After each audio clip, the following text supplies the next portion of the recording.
Hi friends, வணக்கம் and welcome to எங்கள் வீட்டு சமையல். நம்ம இன்றைக்கி பரோட்டாக்கு தொட்டுக்கிற ஒரு அருமையான சால்னா எப்படி செய்யணுன்றது தான் பார்க்க போகிறோம். இது வந்து நான்வெஜ் சால்னா, கொத்துக்கறி வச்சு நம்ம செஞ்சு காமிக்க போகிறோம். நம்ம இப்போ கொத்துக்கறி சால்னா செய்ய போகிறோம். என்ன பரோட்டா கூட இது ஊற்றி சாப்பிட்றதுக்கு ரொம்ப சூப்பராக இருக்கும், டேஸ்ட்டாகவும் இருக்கும், திகட்டாமே இருக்கும். ஏன்னா இதில் வந்து நம்ம தேங்காய் பால் ஆட் பண்ணுறோம். மற்றபடி கறி மசாலா ஜாமான் அதெல்லாம் கிடையாது. நம்மளாவே வறுத்து தக்காளி வெங்காயம் எல்லாமே போடுறதுனால இந்த குழம்போட டேஸ்ட்டு ரொம்ப அதுக்கு எம்மி டேஸ்டியாக இருக்கும். ஓகே, இப்போ நம்ம வந்து கொத்துக்கறியை ஒரு ஃபில்டரில் போட்டு வச்சுருக்கோம். இந்த வடிகட்டி இந்த மாதிரி இருக்கும். இது பார்த்திங்கன்னா இதுக்கு கழுவுறதுக்கு ஏற்ற மாதிரி இருக்குது. சாதாரணமாக நம்ம கழுவுனோன்னா அந்த கறியெலாம் குட்டியாக இருக்கிறனால தண்ணியில் வாஷ் பண்ணும்போது போயிடும். இது இப்படி இருக்கிறனால நீங்கள் வந்து அப்படியே நீங்கள் ரன்னிங் வாட்டரில் வாஷ் பண்ணாலும் அந்த ரத்தம் தேவையில்லாததெல்லாம் கீழே போனாலும் உங்களுக்கு கறி வந்து அந்த ஃபில்டருக்குள்ளேயே ரீட்டைன் ஆகிடும். இப்போ நாங்கள் காமிக்கிறோம் எப்படி பண்ணோன்னு. இந்த மாதிரி நீங்கள் ஒரு 3-4 வாட்டியாவது கழுவிடுங்க. கழுவிட்டு அடியில் இந்த மாதிரி ஒரு கிண்ணம் வச்சுட்டு இந்த வடிகட்டியை மேலே வச்சுட்டிங்கன்னா அந்த கறியில் இருக்க தண்ணியெலாம் கீழே விழுந்துடும். உங்களுக்கு தண்ணி இல்லாமல் நல்லா ட்ரையாக கிடைக்கும்.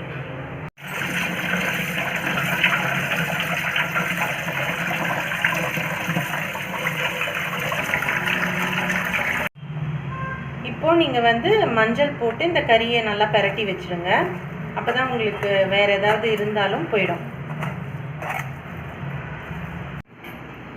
இதுக்கு தேவையான பொருட்கள் என்னென்னு பார்த்துருவோம். 1/2 கிலோ கொத்துக்கறி, ஒரு தேங்காய் பால் எடுக்க, இஞ்சி பூண்டு விழுது, 200 கிராம் சின்ன வெங்காயம், 4 தக்காளி, 20 மிளகாவத்தல், 4 டீஸ்பூன் ஜீரகம், கொஞ்சம் நல்லெண்ணெய், தேவைக்கேற்ப உப்பு. நம்ம வச்சுருக்க காஞ்ச மிளகாயையும் ஜீரகத்தையும் நீங்கள் வந்து ட்ரை ரோஸ்ட் பண்ணி எடுத்து வச்சுக்கோங்க. மிளகாய் வத்தலையும் ஜீரகத்தையும் நம்ம வந்து நல்லா வறுத்துட்டோம். இப்போ வந்து ஆறிடுச்சு, நம்ம அரைக்க போகிறோம். இது வந்து நல்லா அரைச்சிட்டு கடைசியாக நம்ம எடுத்து வச்சுருக்க சின்ன வெங்காயத்தை கூட போட்டு நம்ம அரைச்சிக்கலாம். மசாலா நம்ம அரைச்சி எடுத்து வச்சிட்டோம். இப்போ வந்து நம்ம தேங்காய் வந்து பால் எடுக்கணும். கட்டிப்பால், தண்ணிப்பால், அந்த மாதிரி 2ஆக நீங்கள் எடுத்து வச்சுக்கோங்க. குக்கரை அடுப்பில் வச்சுட்டு தேவையான அளவு எண்ணெய் விட்டுக்கோங்க. எண்ணெய் காஞ்சோன்னு நம்ம வச்சுருக்கோம் கொஞ்சோண்டு ஒரு 50 கிராம் போல் சின்ன வெங்காயம் வச்சுக்கோம். அதை வந்து ஆட் பண்ணிக்கலாம். நீங்கள் வந்து பெரிய வெங்காயம் வேணும்னாலும் ஆட் பண்ணிக்கலாம். குழம்புக்கு வந்து கொஞ்சம் தாராளமாக வரும் உங்களுக்கு. வெங்காயம் ஓரளவு வதங்கினோன்னே நீங்கள் வந்து தக்காளியை ஆட் பண்ணி வதக்கிக்கோங்க. இப்போ இது வதங்குறதுக்கு தேவையான அளவு கொஞ்சோண்டு உப்பு ஆட் பண்ணிக்கோங்க. ஆட் பண்ணி இது நல்லா வந்து வதங்கணும் உங்களுக்கு. தக்காளி நல்லா வதங்கி எண்ணெயும் பிரிஞ்சிருச்சு. இப்போ 2 ஸ்பூன் இஞ்சி பூண்டு விழுது ஆட் பண்ணிக்கலாம்.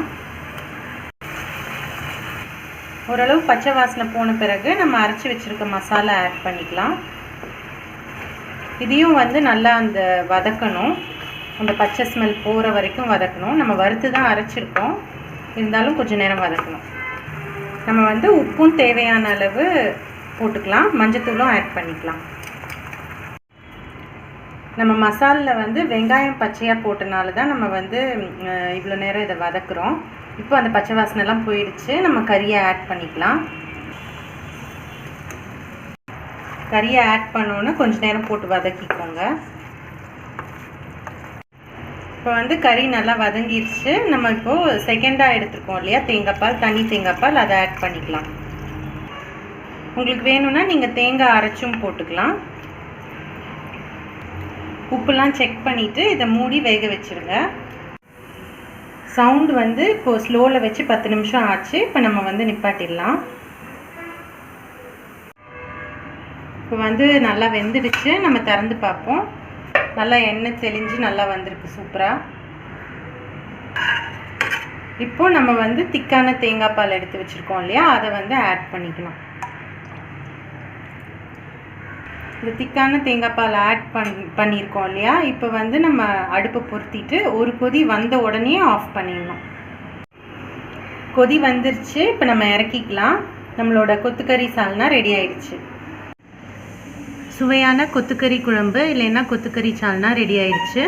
இதை வந்து நீங்கள் பரோட்டா, சப்பாத்தி, பூரி, இட்லி, தோசை எல்லாத்துக்கும் நீங்கள் சைட் டிஷ்ஷாக தொட்டு சாப்பிட்லாம். ரொம்ப சூப்பராக இருக்கும். இந்த வீடியோ உங்களுக்கு பிடிச்சிருந்தது அப்படின்னா லைக் பண்ணுங்கள், ஷேர் பண்ணுங்கள், சப்ஸ்கிரைப் பண்ணுங்கள். மறக்காமல் பெல் பட்டனையும் டேப் பண்ணுங்கள். அப்போ தான் எங்களோட ரெகுலர் அப்டேட்ஸ் உங்களுக்கு வந்து சேரும். தேங்க்யூ.